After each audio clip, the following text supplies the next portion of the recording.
It's midday. Good afternoon. Welcome to the bulletin from the News Hub here at Adisawe Kanda in Accra. It's live on DSTV channel 279 across all our social media platforms: Facebook, Twitter, Instagram. It's TV3 Ghana. You can also download the 3 News app on the Google Play or App Store and definitely watch us on the go at Top Stories this afternoon.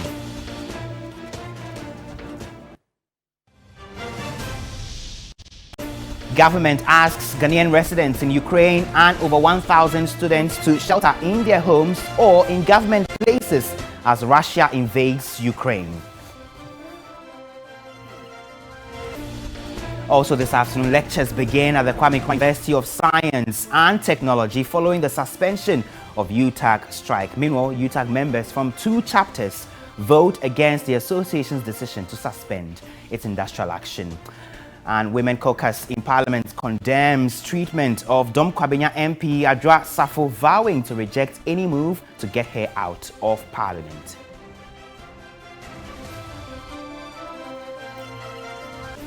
And more on the Ukrainian crisis. Russian forces have launched a major military assault on Ukraine with reports of missile strikes and explosions in major cities.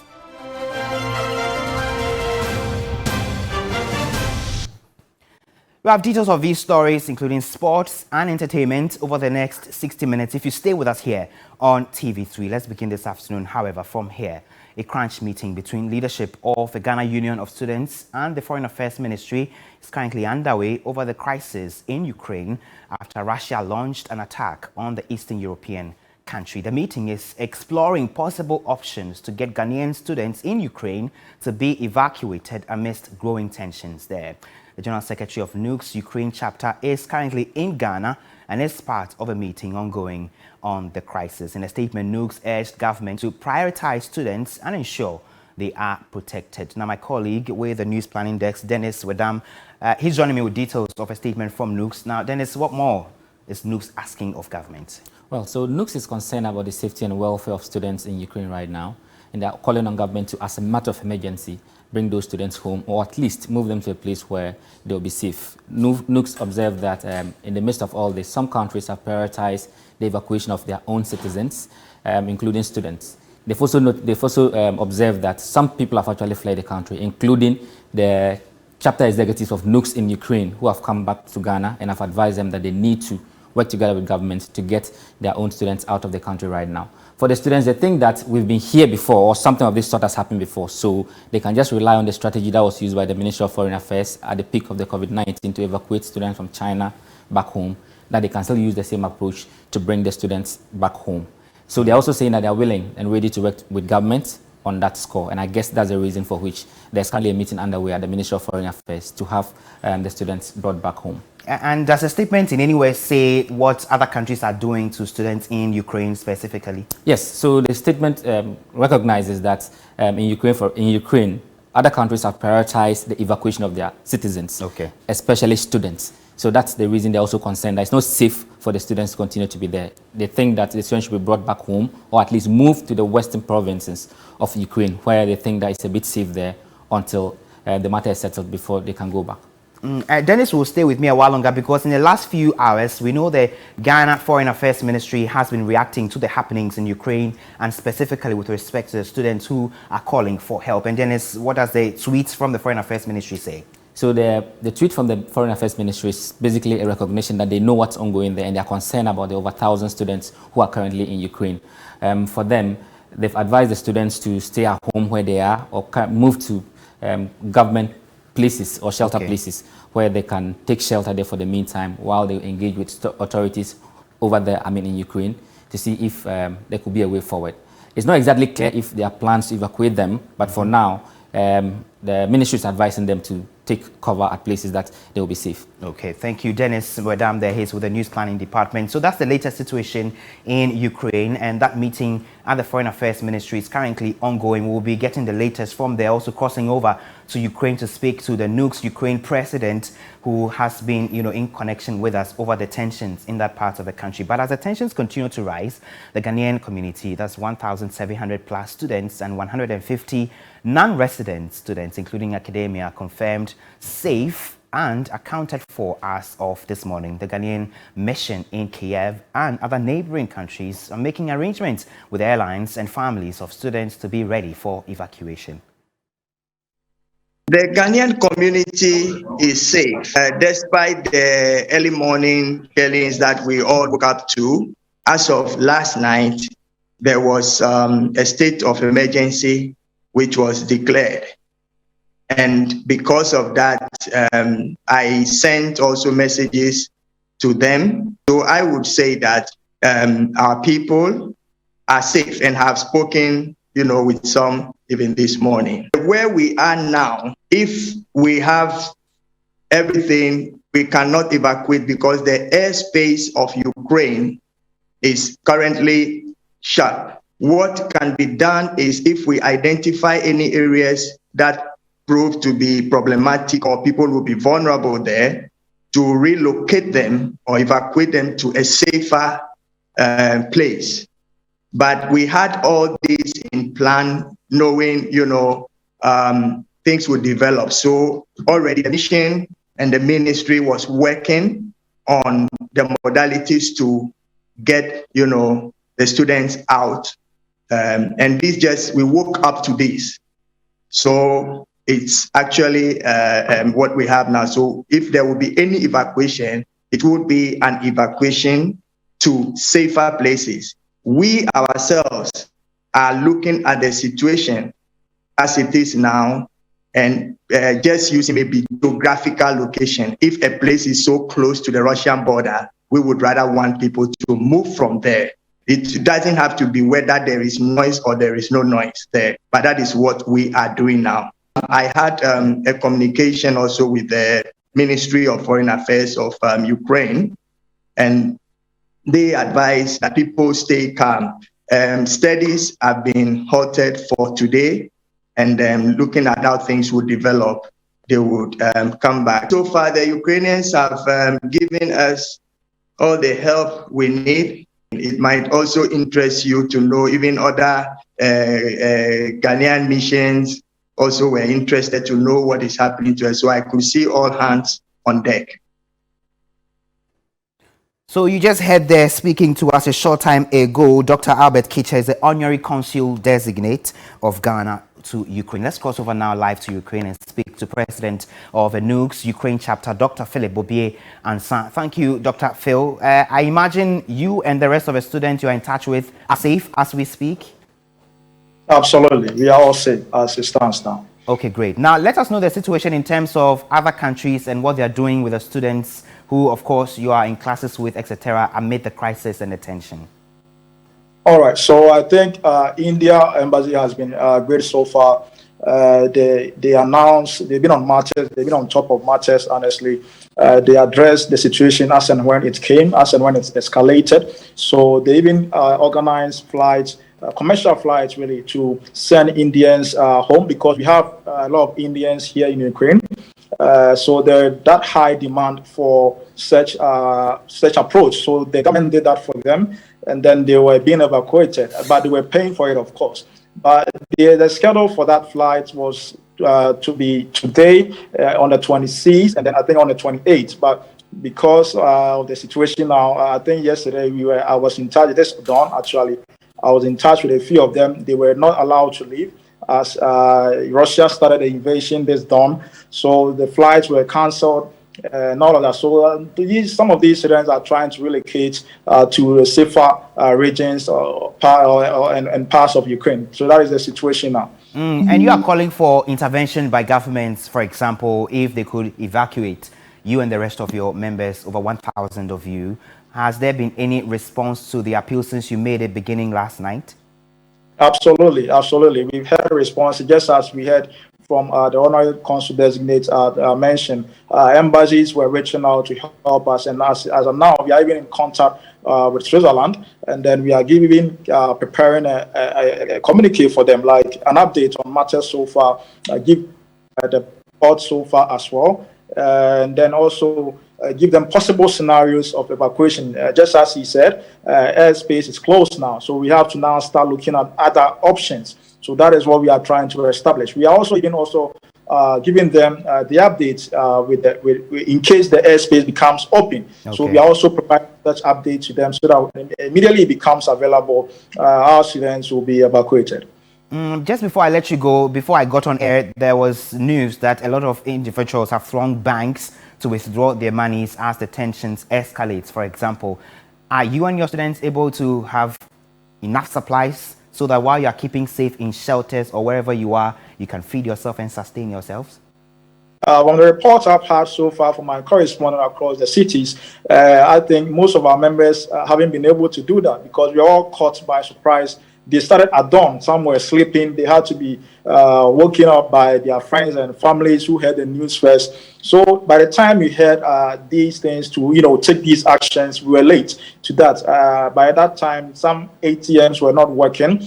That is the report I've heard so far. As I communicated with some of my colleagues, they told me they couldn't withdraw funds. Some of the ATMs are not working. Others also, there are huge queues. They couldn't just wait. The Ukrainians, of course, were also trying to withdraw money, so they couldn't do it. But with the groceries and water, we encourage them to at least try to get these things so that they can keep up and see what developments we will have in the next few days. Thank you very much. Dr. Philip Bobbie He is the Nukes Ukraine chapter president there, speaking to us live from Ukraine. Now, this is a situation we'll be monitoring because that meeting with the Nukes executives here in Ghana and the Foreign Affairs Ministry is currently ongoing. We'll be giving you outcomes of that meeting in the course of the day. Let's take a step away from that. And the NPP National Chairman, Freddie Blay, says he does not believe the MP for Dom Kwabenya, Sarah Adwasafo, wants to sabotage the party. He tells TV3 the Gender, Children and Social Protection Minister has worked hard for the party and is still committed. Mr. Speaker, this is a house of record. And as the former deputy majority leader of this house, I was present in this house yesterday. That was in December 1 last year, and the last time the Dom Kwabenya MP was present in the house to dismiss claims that she had been impersonated. Since then, she had not been to the chamber, and that has been a grave concern to the majority side and the NPP. Some of her colleague MPs and some government officials have accused the lawmaker of trying to sabotage government business following her absence. But the party chairman, Freddie Blay, disagrees. He's a member of the parliament, he served the party very well. I believe he's a very faithful member and would like to do anything to make sure that the party achieves its goals, aims, and objectives. It's not today that Adwa went to parliament. He's been there. He's been a deputy majority leader before. And I wouldn't therefore go to the extent to say that Adwa Safo is made up his mind to sabotage the party she loves so much. No, I won't go to that extent. Allegations have been that the Minister for Gender, Children and Social Protection wants the Deputy Majority Leader's position, a post she occupied in the 7th Parliament. Freddie Blay says that has not been made clear to the party by the MP. Why shouldn't people worried? We are in Parliament where the numbers are very, very almost at par, except that we are by one person majority over the NDC, and people need it to vote for the e-levy or any other matter that will come, because these days the parliament is sharply divided over many, many issues, and the vote is critical. Order 16.1 of Parliament's standing orders says a member shall not absent himself during a meeting for more than 15 sittings without the permission in writing of the Speaker. According to the NPP chairman, the former deputy majority leader has asked for permission to stay away for long. Party definitely knows that he's been away for a while because he had a medical problem, and he's been in the US taking care of that problem. But of course, it's been unduly long. Some persons within the NPP are calling for processes to begin in order to remove her as MP for Dom Kwabenya. But Freddie Blay says it is not an option the party is considering. It's not a question of party people say that remove her. You can't remove. Assuming the person has applied to to be absent and have given good reasons, you can't say that it should be removed. It's only Parliament that could do so. Definitely it's not a party's decision as to what we want to do. We can't even ask be removed from Parliament because it doesn't depend on the party to say that get somebody who has been voted for by the constituents. The absence of Honorable Adwoa Safo from Parliament has become very topical simply because of the close numbers in the House. Because in the previous parliaments, some members of Parliament could absent themselves for more than 15 sitting days, and they did that unnoticed and even went unpunished. Now, the party chairman is not thinking the way other party members are thinking. For him, he thinks that the MP should be giving more time as she could have very good reasons. Well, let's wait and see how that pans out. Evelyn Tinkma, TV3 News, Accra. Now, for Adwoa Safo, the Dom Kwabena seat is where she represents one of the largest constituencies in the country. So what does the electoral scorecard look like for the NPP and Adwoa Safo in that part of the country? How is this going to be affected looking at the happenings in the last few days? Let me just quickly run by the fortunes of the parliamentary candidates specifically since 2008. So you would realize that in nominal terms, the values in terms of the vote margins have risen since 2008 up until 2020. So in 2008, parliamentary votes 35,321. And then 4 years later, in 2012, it rose to 63,373. And subsequently in 2016, 63,488.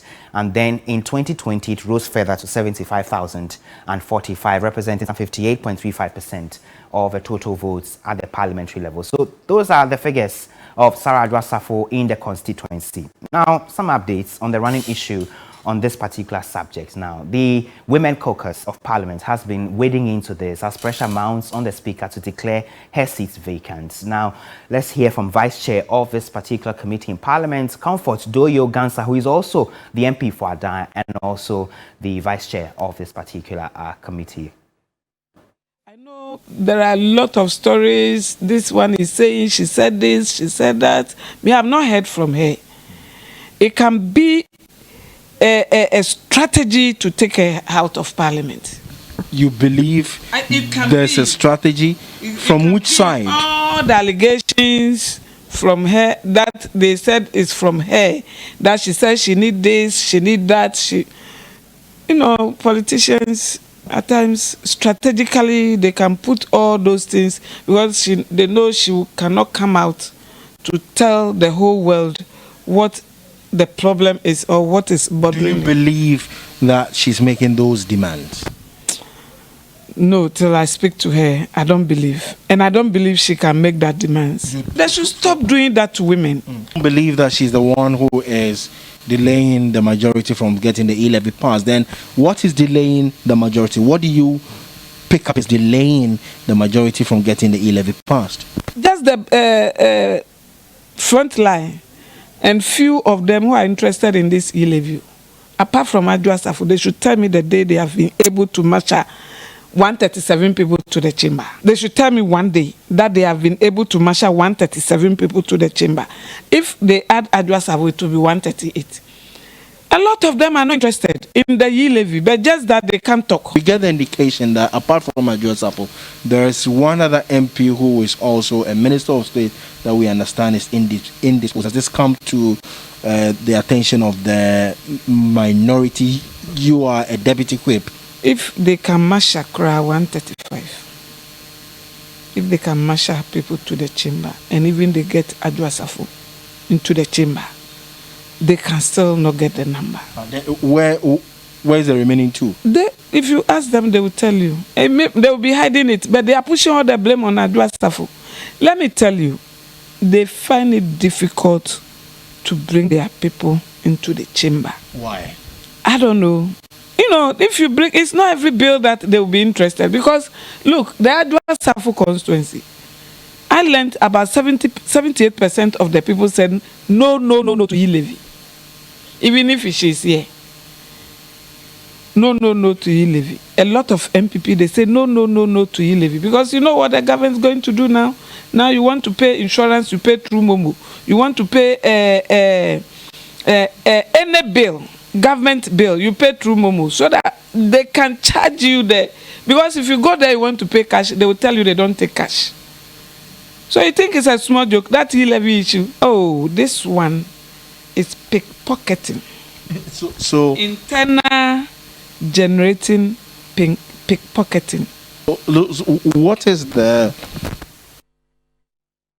So you had the Comfort Gansa MP for Adan, also a deputy minority whip as well as a vice chair of a women caucus in parliament. Let's bring you some updates on a story we brought you here yesterday involving a near clash between the military and some residents of Ntobroso in the Ashanti region following the burning of some excavators and homes during the Operation Halt exercise. My colleague Ibrahim Abubakar was there. 16 bedroom Tempests are flaring high among residents of Ntobroso in the Achumamponia district following the destruction of some homes by the Operation Halt team. The team of military personnel stormed the area Wednesday morning to destroy some excavators as part of renewed commitment to bring an end to illegal mining in the community. But residents complained the operation has caused more harm than good, as people's homes and other properties were burnt in the process.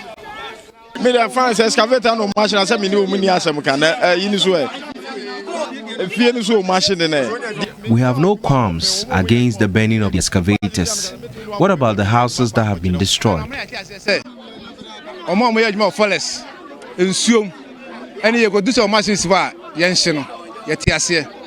I do not mine in the river often. We were told that those who mine in the river bodies as well as forest reserves are the target. Why do they target me?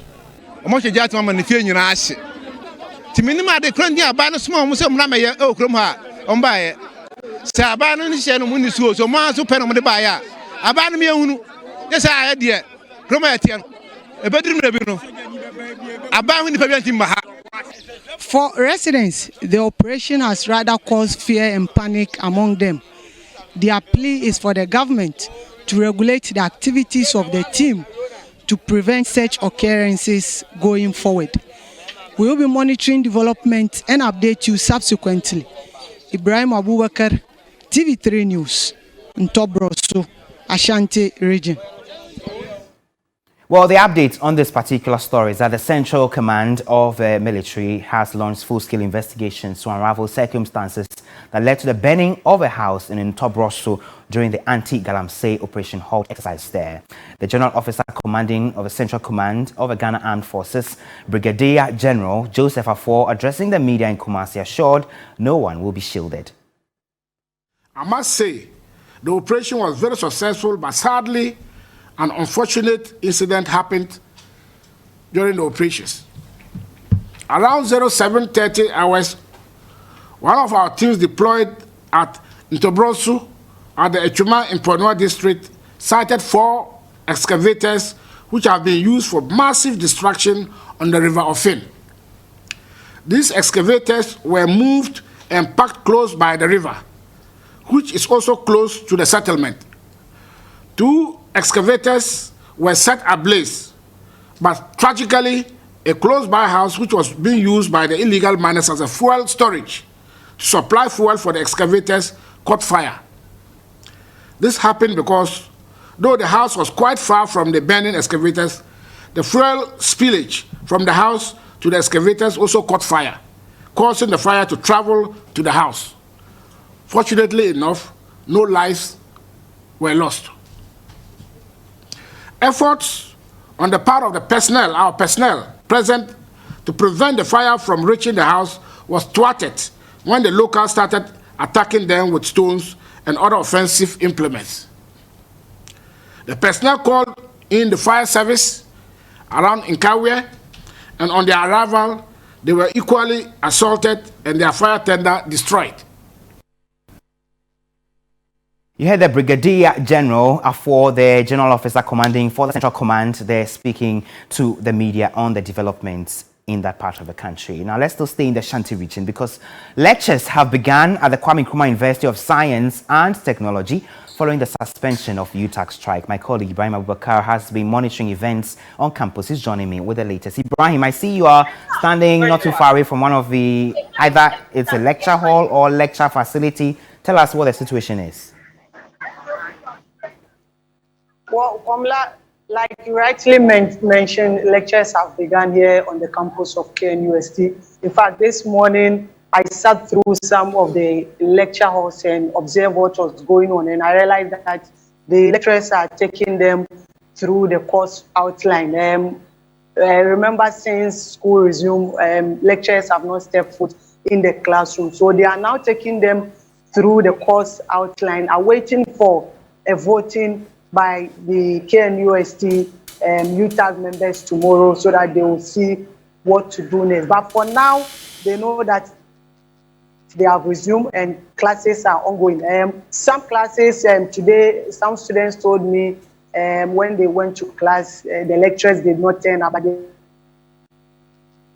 effective academic work will begin. We know UTAG has voted against the suspension of the strike. UEW has also voted against it. KNUST and Apiamika University in Kumasi will be voting tomorrow, God willing. But the indication I'm picking is that they are picking yes, the suspension of the strike. So they are hoping that effective by Monday, work will begin. And as I speak to you now, the academic calendar is revised. Initially, the semester was supposed to be extended to May 28, 2022. God, and we pray that they will, as they've come, they will continue to teach us. Yeah, because it wasn't easy.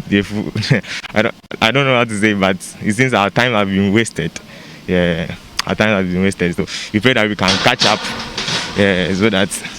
And the semester will end successfully. That's our expectation. Have you been informed whether the academic calendar will be extended? Yeah, there is a new calendar. Yeah, and I think it has been extended to 28th May or so. As a fresher, I'm very happy that the strike has been suspended, and I'm hoping for the best that they will continue teaching us and the lectures won't be uninterrupted. That's what I'm hoping for. Let's take a step away from education. Now, President Kufuor has revealed production at the Komenda Sugar Factory will commence by April this year after the completion of some civil works, latest by the end of March. President Kufuor gave the assurance when the chiefs and some elders from the Komenda traditional area called on him at the Jubilee House here in Accra. Sugar Factory, about the Assam Cassia. It been said 1 year, Zuko, na akwaba kwa nyame adaroma afedia emse muamma hu se isikwan paso na eba nti ye hwe nyame se by April no na nyama no so atuya ebekọ anim ko na mususu no mama amafoso atiase kwa governor te babefa na enna opanyin no ne commander access road to secretary kai when the full contract for the road itself is given, compensation will be built into it. But for the traditional council, legal council, we have to see how we can help the traditional council as far as the bus is concerned. President Kufuor there. Let's speak now to Ransford Chapman Vani Armah. He's a former secretary of the Komenda Sugar Factory Management Board. Thank you for joining me, Van. So it's been several years of back and forth on this singular project, contractual issues here and there. Now the president has given another ultimatum for it to begin by April this year. You are on the ground, you know the workings of the factory. Is it ready to take off?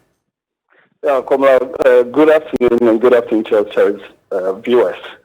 I think this is a welcoming news because I'm very happy now they've seen the need to revive this factory. And what the president has assured the people of Komenda and the Ghanaians at large, I believe that I'm afraid we just lost our connection to Van Armah there. We'll try one more time to reconnect. He was just telling us about the president's assurance that the Commander Sugar Factory will begin full operation by April this year. Hopefully, we have a better connection. You were making a point. Before than they think they need. But you know, whatever they are doing today, there is no private involvement. So what is the reason for this government to halt the operationalization of this factory since 2017 by giving an excuse that they wanted to give the factory to a private investor or strategic investor? But as we are speaking, there is no strategic investor. It's the government that is doing the renovation and is going to run the plant as we are speaking.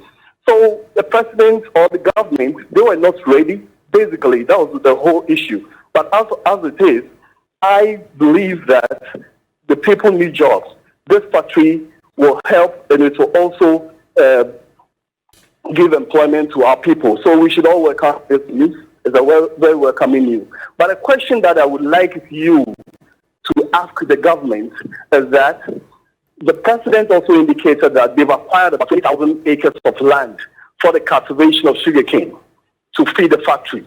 But the same president is also telling us that they're going to start operation in April. You know that the only reason that they were given Ghanaians that was that the factory does not have raw material, which I always refuse that claim. That's fine.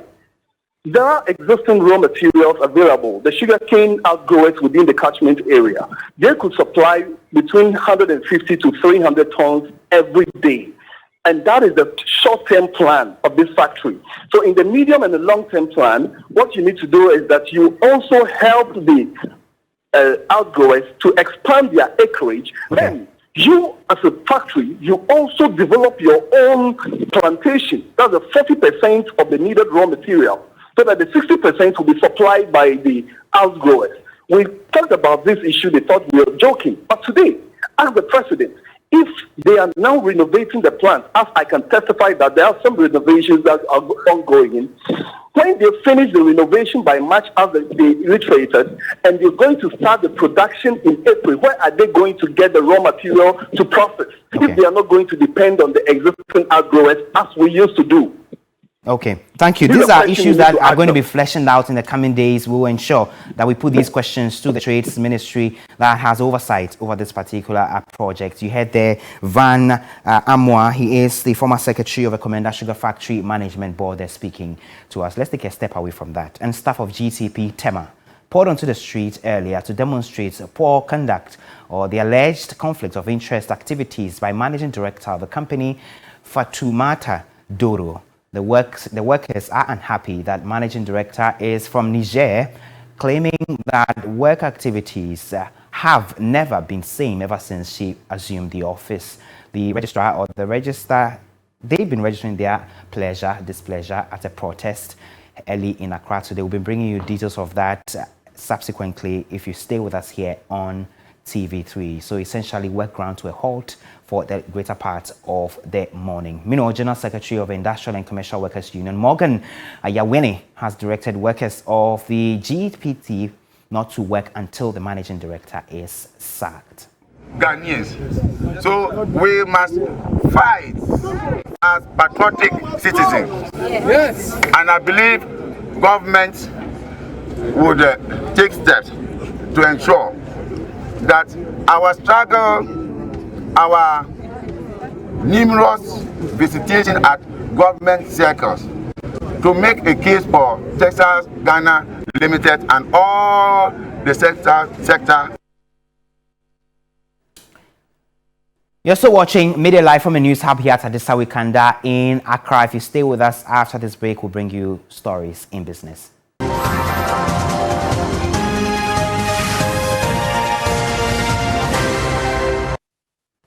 You're welcome back. Thanks for staying with us. Let's do the business stories this afternoon. Now, oil prices have surged past the $100 per barrel mark to hit their highest level for more than 7 years after Russia launched an invasion of Ukraine. Global shares fell and the price of gold rose as investors worried about the possible impact of the conflict decided to take action.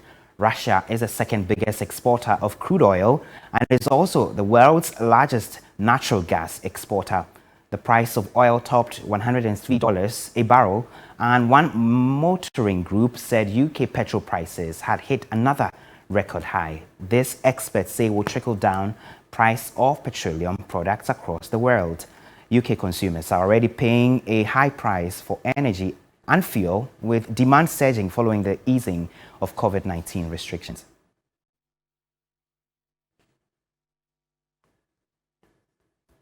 Now, in Ghana, the Association of Banks is requesting the Interior Ministry to fast-track the processes in clearing armored bullion vans for banks to operate with. President of the association, John Ewa, tells TV3 members have made significant progress in acquiring the requisite vans, a number of them which are currently locked up at the Tema port.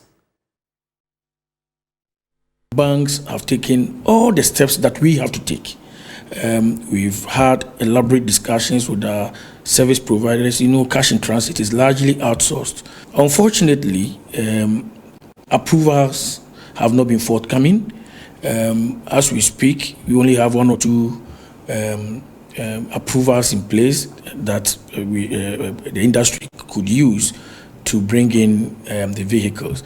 Again, on the back of the available NOCs for the industry, some banks have been able to procure some of the armored vehicles. As we speak, they are locked up at the Tema port.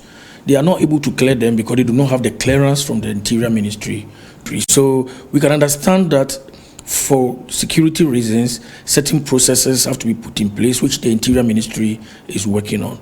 But how it is taking just too long for that process to see the end of day, to enable us see our way clear as to when we can also bring in the required vehicles. Because Bank of Ghana is on our tail, chasing us to, get the right vehicles because of incidents such as what we witnessed yesterday. It will be very good for us to understand the cause of the delays. Initially, we were told a committee was being put in place. For that reason, we call on the minister and his team to fast-track whatever process they have to put in place to enable us to get this job done.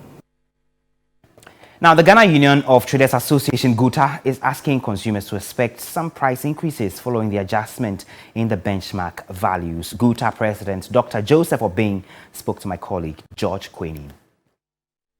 If you would recall, government in 2019 announced the decision to reduce benchmark values for some general goods by 50% and 30% on cars, with the aim to ultimately increase revenue. 2 years down the line, government announced a reversal of the policy in the 2022 budget, which was met with stiff opposition from the trading community, particularly GUTA. It was later suspended for stakeholder engagement. What is GUTA's stance now on the current discount? We entered into this stakeholder engagement with an open mind and very objective, taking the nation at heart. And that's why we were sober to accept the discount that government have given us. At least they do not reverse the whole 50%. Originally, 50% was being enjoyed, and now it's been slashed to 30%. What that means is that the trading community, especially GUTA, importers and exporters, are going to bear the 20%. Will that translate into the pricing of goods? There will be an added cost to the duties that we pay. Means that it will affect the pricing because duty is very integral in cost build-up. Another stakeholder who has been opposing the policy is AGI. For them, Ghana's manufacturing sector is under threat. But can, AGI and GUTA come to a mutual understanding? The way AGI is behaving is very pathetic. They are behaving as if they don't know what is militating against their program. And benchmark reduction does not come anywhere near their frustration. It's why are you not able to produce at the same price your counterparts elsewhere are producing? Meanwhile, government has set up an industrialization committee aimed at migrating trading to manufacturing as part of its industrialization agenda. And in entertainment news this afternoon, amidst reports that Ghanaian singer Kelvin Boy has been granted a 200,000 cedis bail by the Adenta Circuit Court after he was remanded on Monday for allegedly assaulting his girlfriend, the musician has given the indication that he is in Lagos and not even in Ghana. The artist on Tuesday, February 22, shared a video with Nigerian star Wizkid moments after he had landed in the West African country. We gathered that the Wayaferic composer is in Nigeria on a media tour to promote his latest single Down Flat and lock down other deals. His latest tweet read, "Lagos, I'm in your city. What's good? Hashtag Down Flat."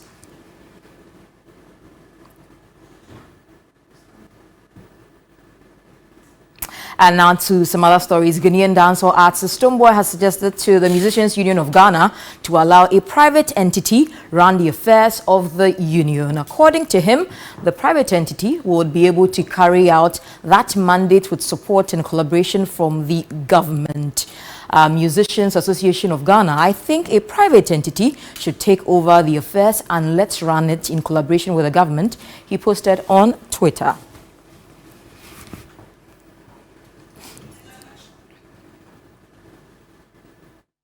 And that's it for entertainment. I'm Anita Kufuor. Up next, it's international news. Good afternoon.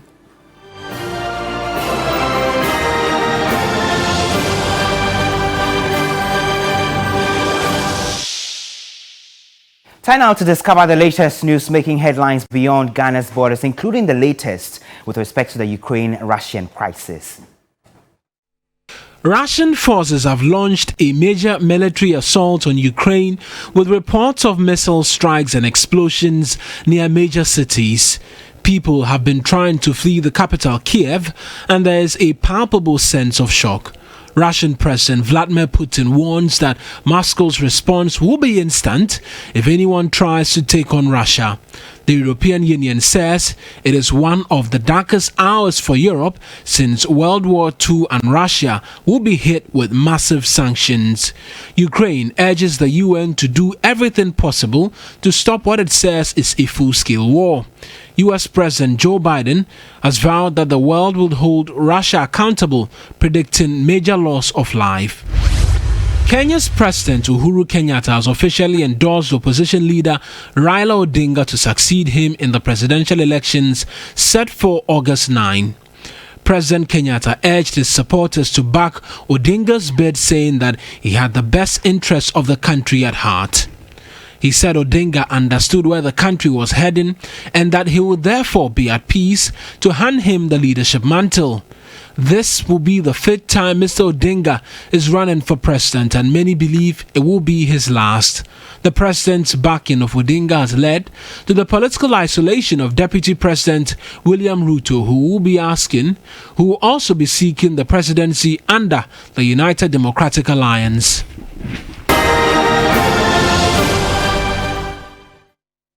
It's a wrap here on Midday Live. It came to you from the news hub at Adesawe Kanda in Accra. We're grateful you could join us from wherever you are. Do log on to 3news.com. You'll find a lot more stories, including updates on the stories we brought you this afternoon right here from the news hub. I am Komla Adum for myself. The rest of the team say thank you for watching.